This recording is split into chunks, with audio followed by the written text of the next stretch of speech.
नमस्कार, मी पंजाब डक.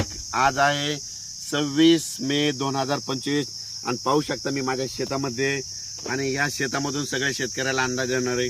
राज्यातल्या सर्व शेतकऱ्याला सांगू इच्छितो की राज्यामध्ये 26 मे पासून म्हणजे 26, 27, 28, 29, 30 आणि 31 मे पर्यंत दररोज भाग बदलत जोराचा पाऊस पडणार आहे म्हणून हा अंदाज लक्षात यायचा. काही ठिकाणी मुसळधार पडणार आहे, काही ठिकाणी अति मुसळधार पडणार आहे, कुठं रिमझिम पडणार आहे.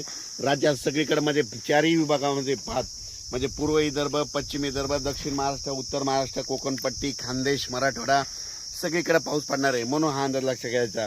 आणि योगायोगानं तुम्हाला एक सांगू इच्छितो, सगळ्याची आनंदाची बातमी, केरळला मान्सून दाखल झालेला आहे आणि आणखीन 2 दिवसात आपल्या महाराष्ट्रात देखील दाखल होईल.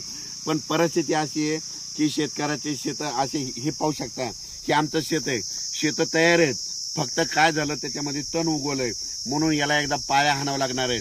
म्हणून शेतकऱ्यासाठी ज्यांचं शेत दुरुस्त करायचं त्यांच्यासाठी परत एक आनंदाची बातमी, 1 जून नंतर 1 जून ते 7 जून पर्यंत असं चांगलं कडक सूर्यदर्शन होणार आहे. 1 जून ते 7 दरम्यान पाऊस काय येणार नाही, मोठा काही चिंता करायची गरज नाही. त्या 1 जून पासून काय करा, तुम्ही संपूर्ण शेताची कामे आटकून घ्या, कारण की आता जर पेरलं तर संपूर्ण तणच उगवलंय शेताने पाहू शकता. हे आम्ही रोटावेटर करून ठेवलं होतं पण परत काय झालं, हे तण उगवलं त्याच्यामुळे सगळ्याला ना आता आपल्याला उकर मारून पाळी करून परत पेरणी करावं लागणार आहे.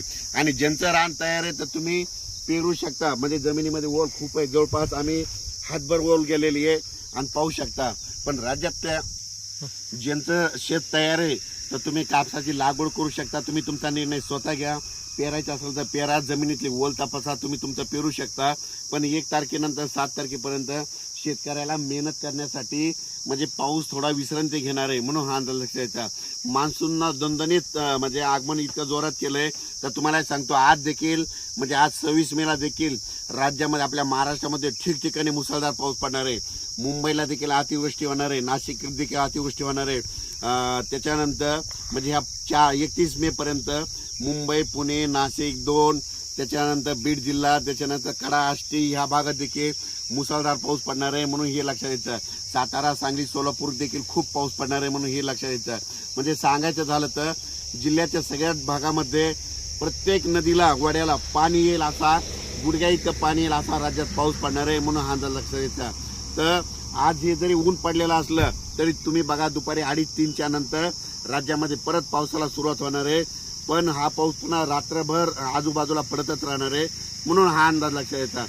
पण राज्यातल्या सर्व शेतकऱ्याला सांगू इच्छितो, ज्यांचं शेत दुरुस्त करायचे राहिलेत, ज्यांचा भुईमुग काढायचा राहिला, असं बऱ्याच शेतकऱ्याचे मी काल अकोटकडे गेलो होतो, जळगावकडे गेलो होतो, तर ते म्हणले हे पाऊस कधी उघडणार, तर त्यांनी विचारलं मी विचारलं कशामुळे, तर ते म्हणले आमचा भुईमुग जवळजवळ 50-50 एकर 20-20 एकर भुईमुग आमच्या जमिनीमध्ये राहिलेला आहे. त्यांना म्हटलं तुम्ही काय करा, 1 तारखेच्या नंतर ऊन पडणार आहे तितक्यामध्ये तुम्ही काढून घ्या. त्याच्यानंतर मूग देखील उन्हाळी लोकांना केलेलं तशीच राहिले, तुम्ही काय करा 1 तारखेच्या नंतर काढून घ्या. आणि होईन तर सगळ्यांनी काय करायचं, पेरणीचा निर्णय स्वतःच घ्यावा, म्हणजे आपल्या जमिनीचे ओल तपासावी आणि निर्णय करून घ्या. पण राज्यात मात्र आज 26 मे पासून तर 30 मे पर्यंत दररोज भाग बदलत जोराचा पाऊस पडणार आहे. पूर्व विदर्भात जोराचा, पश्चिम विदर्भात जोराचा, मराठवाड्यात देखील जोराचा, पश्चिम महाराष्ट्रात देखील जोराचा, म्हणजे उत्तर महाराष्ट्रात देखील जोराचा. फक्त जास्त मात्र आपलं पुणे, नाशिक, मुंबई इकडं मात्र अतिवृष्टी होणार आहे म्हणून हे अंदाज लक्षात यायचा. काही नद्याला पूर देखील येणार आहे म्हणून हे देखील ह्या 4 दिवसाला सगळ्यांना अंदाज यायचा. जोपर्यंत शेतकऱ्याची पेरणी होत नाही, दररोजच एक अंदाज, दररोज एक म्हणजे प्रत्येक दिवशी अंदाज दिला जाईल. धन्यवाद.